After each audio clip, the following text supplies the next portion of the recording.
Picture this, you're at the absolute temple of British motorsport. The air is literally buzzing. Welcome to The Explainer. Today, we're tearing down the anatomy of a masterpiece, Lewis Hamilton's jaw-dropping sprint pole at the 2026 British Grand Prix. 9. Just let that sink in for a second. 9. That's how many Grand Prix wins Lewis Hamilton has racked up at this exact circuit. It's a staggering number, right? Before a single tire even hits the tarmac, that sheer weight of legacy just hangs in the air. Make no mistake, this is Hamilton's house. And you hear the announcer shouting, "The master of this track once again proves why." It's that ability to deliver under extreme pressure that separates the greats from the absolute legends.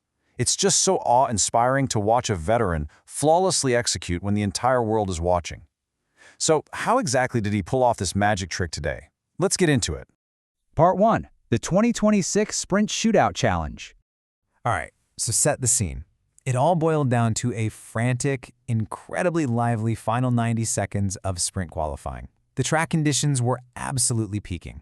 And if you follow F1, you know that when those soft tires lay down fresh rubber, track evolution goes exponential. It ramps up incredibly fast. Oscar Piastri was out there in clean air, throwing down the first major gauntlet for everyone to chase with a 1-minute 28.7-second benchmark. And this setup gave us the ultimate showdown. On one side, you've got the blazing newcomer, Kimi Antonelli, right? He's out there throwing down these insanely fast times. And on the other, the seasoned master, Lewis Hamilton, looking fierce in Ferrari red. It was literally a rising star putting immense, heavy pressure squarely on the established king of the circuit. Which brings us to Section 2, Sector-by-Sector Mastery. If we look closely, Hamilton's phenomenal lap basically breaks down into 3 distinct phases. Think of it like a 3-act play. Step 1 was all about pure damage limitation against a blistering first sector from Antonelli. Step 2, well, that required a massive, superhuman push through the middle of the track just to claw back lost time. And Step 3 was where the sheer inherent strengths of that Ferrari absolutely had to deliver the knockout blow. So right out of the gate, Antonelli sets a scorching 28-second time through the first sector. And he wasn't just fast, he was sitting 0.3 of a second clear of the McLarens. Guys, that is a massive margin in Formula One, like a lifetime.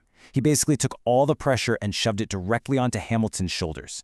Now, Hamilton's first sector was super close, but he was still chasing the newcomer's ghost as they hurtled toward the middle of the lap. And you can see the exact momentum shift right here. In Sector 1, Antonelli definitely has the undeniable advantage. But then, we move into Sector 2, and Hamilton just unleashes. He entirely erases that deficit. Poof, gone. Then, heading down towards Stowe Corner and into Sector 3, Hamilton totally capitalizes on the Ferrari's setup, weaving through those final turns with absolute surgical perfection to slam the door shut. Section 3, a historic sprint pole. The results, simply phenomenal. Lewis Hamilton has actually done it again at Silverstone. He snatches provisional sprint pole, which is crazy because it's his first sprint pole of the entire season, doing it in the Ferrari. He successfully edges out the blazing pace of Antonelli, who still secures a wildly impressive second place, by the way. Meanwhile, Max Verstappen hauls his Red Bull into a distant third, honestly a pretty long way back from this incredibly tight battle for the top spot. Now, what makes this even crazier is that going into this session, literally all the pre-session expectations were that Mercedes would dominate the front. George Russell even positioned itself perfectly as the absolute last car in the train, trying to maximize that track evolution we talked about earlier. But when the pressure hit, he just couldn't piece the puzzle together and only managed 5th place.